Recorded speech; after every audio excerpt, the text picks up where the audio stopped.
আসসালামু আলাইকুম, কেমন আছেন সবাই? যে যেখানে আছেন আশা করি আল্লাহর রহমতে ভালো আছেন, সুস্থ আছেন। চলে আসলাম আবারও আপনাদের সামনে আরও একটি ব্লগ নিয়ে। তো আজকের ব্লগের কথা হইতাছে পদ্মা সেতু নিয়ে। কিছু কিছু ছাপড়ি বাইকার বলা যাবে, মানে ছাপটি উল্টাপাল্টা বাদাইম্যা, আমার কাছে এটা বাদাইম্যাই মনে হয়। এইগুলার কারণে আবারও মনে হয় পদ্মা সেতুর মোটর সাইকেলটা বন্ধ করে দিল আর কি। পদ্মা সেতুতে মোটর সাইকেল পারাপার বন্ধর দিকে অলরেডি মনে বন্ধ হয়ে গেছে।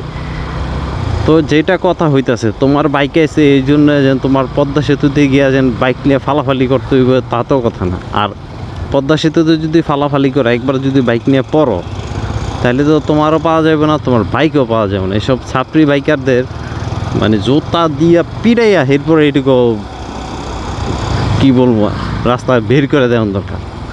আর লাইসেন্স সহ নেওয়া দরকার। রেসের জায়গায় রেস দাও, সমস্যা কী? রেসের জায়গা আছে, ওইখানে যাও, খালিমালি জায়গায় রেস দাও। এই পদ্মা সেতুর উপরে গিয়ে রেস দেওয়ার দরকারটা কি?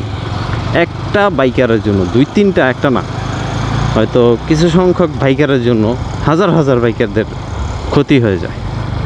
তো আসলে এই সব জিনিসগুলো যে কেমনে করে ওরাই জানে। এত মানে ঝামেলার পর একবার চালু হইল, সেকেন্ড টাইম মানে আবার দিল বন্ধ করে, মানে থার্ড টাইম বর্তমান চলতে আছে। ফার্স্ট টাইম তো একবারে শুটিং পুটিং করতে গিয়ে সব কিছু শেষ, তারপরে দিল একটু চালু টালু কইরা। এখন আবার কি করছে, তাদের রেস মুখদারকে আইসা পড়ে তাদের রেস দিতে গেছে, এক রেসে একবারে সব কিছু উলট পালট করে ফেলাইছে। তো আসলে এইসব জিনিসগুলা কি মানে আমাদের মানে বর্জন করা উচিত, বয়কট বা বর্জন। মানে এখন এমন একটা অভ্যাস হয়েছে, ওদের কারণে হাজার হাজার যারা পাঠাও রাইড দেয় তাদের ক্ষতি, যারা বাইক দিয়ে বাসায় যায় তাদের ক্ষতি।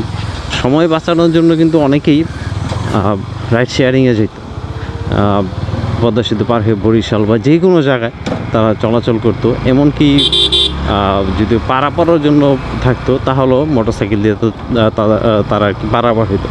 মূলত হইতেছে সবচেয়ে সুবিধা পাওয়া যাইতো এই পদ্মা সেতুতে, বিশেষ করে বরিশালমুখী যারা আছে।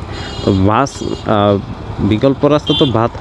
বিকল্প রাস্তা তো বাস আছেই, তারপরও যদি মোটর সাইকেলটা থাকতো অনেকের একটা রোজগারের ইনকাম থাকতো। এখন কি হয়েছে, ওই ফেরি সিস্টেমের মতো বোট দিয়ে পারাপার করতে হয়, না হলে ফেরি দিয়ে পারাপার করতে হবে।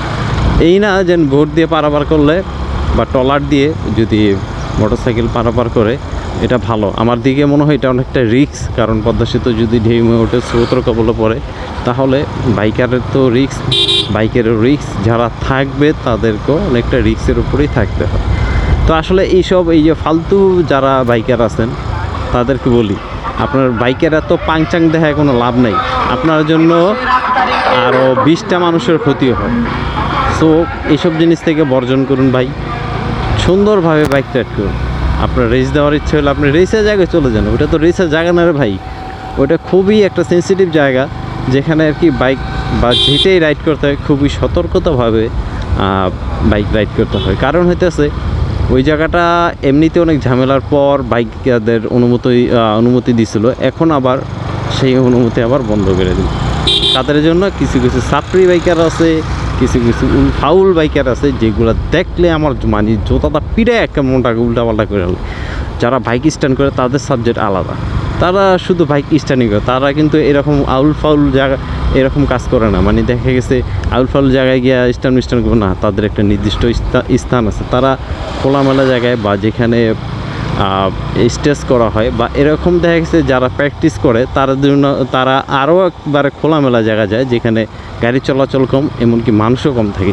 তো তাদের একটা স্ট্যান্ডার্ড আছে, তাদের একটা ব্যবসাও আছে। কিন্তু এই যেগুলো আছে আলতু ফালতু বকেটটা ড্রাইভার, মানে কি বলবো, আর মুখ অনেক কিছু আসতেছে, তাদের কথা না বললে নয়।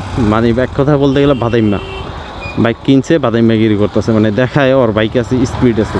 আর বেটা তোর থেকে আরও ভালো ভালো বাংলাদেশের রাইডার আছে যারা মাথায় মগজ নিয়ে চলে, মাথায় ব্রেন নিয়ে চলে, কিন্তু তোদের মতো যে কুকুরগুলো আছে এগুলোর জন্য অনেকটা ক্ষতি হয়ে যায়।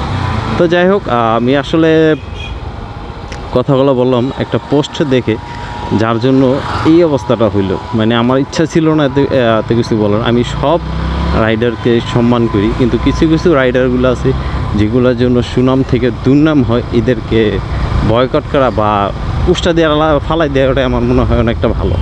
কারণ এরাই হচ্ছে সবচেয়ে ক্ষতির কারণ। ওই যে ফার্স্ট টাইমে যখন টিকটক মিকটক শুরু হয়ে গেল, তারপরে অ্যাক্সিডেন্ট করলো, একটা নাম পড়লো কার, মোটরসাইকেলে, আবার সেই বাইকে ছিল হইতেছে 3 জন, তাহলে দোষটা কার? দোষটা নিশ্চয়ই বাইকারের। এখানে তো কোনো যারা টোল আছে বা সিকিউরিটির জন্য যারা ছিল ব্রিজে, তাদের তো কোনো দোষ নেই। দোষ হইতেছে আমাদের নিজের, মানে আমরা নিজেরাই ঠিক না, আরেকজনের কে বলি দোষ আর কি ধরে রাখি। তো আসলে কথাগুলো বললাম এই জন্য যে পদ্মা সেতু বন্ধ হওয়া মানে অনেকজনের ক্ষতি। তো আপনারা যারা আছেন, আমার মনে হয় এইসব ফাউল জিনিস থেকে আপনারা সরে আসেন, আর যতটা পারেন এসব জায়গায় রেসটা কম দেন। কারণ আপনাদের রেসের কারণে আরও অনেক অনেক মানুষের ক্ষতি হয়, যেটা আসলে আপনারা ক্ষতিপূরণটা দিতে পারবেন না। আপনার বাবা লাখ লাখ টাকা আছে, কোটি কোটি টাকা আছে, আপনি সুন্দর ক্ষতিপূরণ পোষায় নিতে পারবেন, কিন্তু যারা রাইড শেয়ারিং করে তাদের কথা একটু চিন্তা করেন। তারা খুব কষ্টে সারাটা দিন রোদে পুড়ে তারপর রাইড শেয়ারিং করে, এমনি এমনি টাকাটা আসে না, মাথার গাম পায়ে পালায় তারপর টাকাটা আসে। সারাদিন যখন বাসা থেকে বের হই, মানে চিন্তা করি কয়টা টাকা ইনকাম করে বাসায় নিয়ে আসবো। তো আসলে আমি যে মূলত রাইড শেয়ারিং করি না, আমি মূলত একটা পাইকারি সেলার, কিন্তু আমারও রোডে বের হতে হয়, আর রোদের মধ্যে অনেকটা পরিশ্রম করা লাগে। তো দেওয়ার মালিক আল্লাহ, নেওয়ার মালিকও আল্লাহ, এই জিনিসটা সবসময় মাথায় রাখবে। অনেক কথা বললাম, আসলে মনের একটা আক্ষেপ ছিল, খুব ছিল। যাই হোক, যদি কোনো ভুল হয়ে থাকে কথায়, সকলেই একটু ক্ষমা দৃষ্টিতে দেখবেন, কারণ কথাগুলো আমি বললাম আজকে না, মানে না পাইরা কথাগুলো বললাম। তো আসলে সকলেই ভালো থাকবেন, সুস্থ থাকবেন। আপনাদের সাথে দেখা হচ্ছে আবারও নতুন যে কোনো নতুন একটি ব্লগ নিয়ে। সে পর্যন্ত এখান থেকে বিদায় নিচ্ছি আমি। আল্লাহ হাফেজ।